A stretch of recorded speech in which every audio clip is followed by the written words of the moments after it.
This is Art Market Minute from ArtNet Pro. I'm Margaret Kerrigan. It's Monday, June 16th, and these are the top market stories going into the week.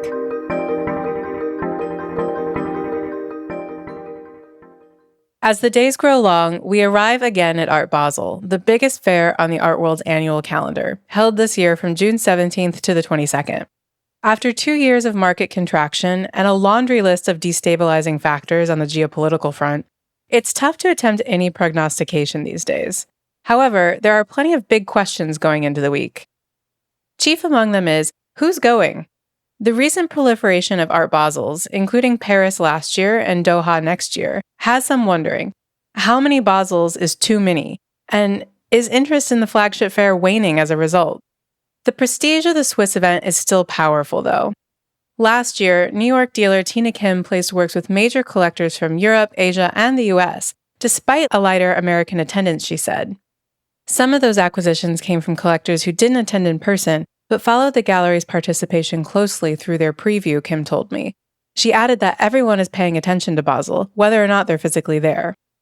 However, the Paris edition is rising in importance, according to her and several others I spoke to. Another big question is, what's selling? Amid the market contraction, collectors have gravitated away from young, ultra-contemporary artists.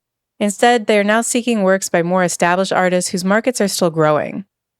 To that end, Art Basel has introduced a new curated section this year called Premiere, which spotlights art made in the past 5 years and is aimed at highlighting mid-career or established artists with institutional momentum.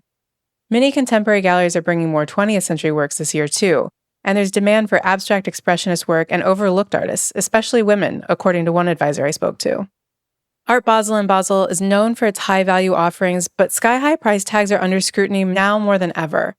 That includes a $30 million Picasso at Pace, which has prompted questions not just about value, but the logic that has underpinned inflationary prices over the last 10 to 15 years.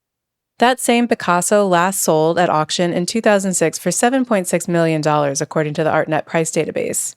That's about $12 million in today's dollars. As market confidence wavers, dealers pushing top-tier prices will need to justify them, or be prepared to negotiate.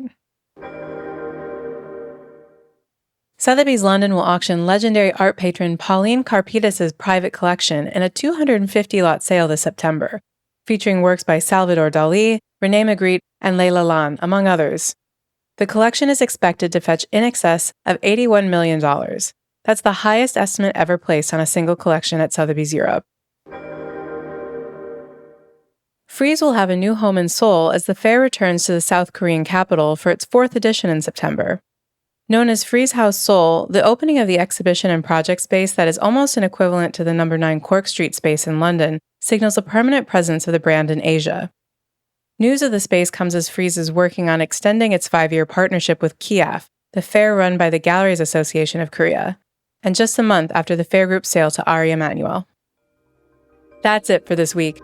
You can get more details on these stories on news.artnet.com. Make sure to subscribe on Apple Podcasts or Spotify or wherever else you get your podcasts to stay up to date on the latest news in the art market. And please also take a minute to rate and review us to help others discover what we're doing. Art Market Minute is produced by Sonia Manalili and me, Margaret Kerrigan. Thanks for listening, and we'll see you next week.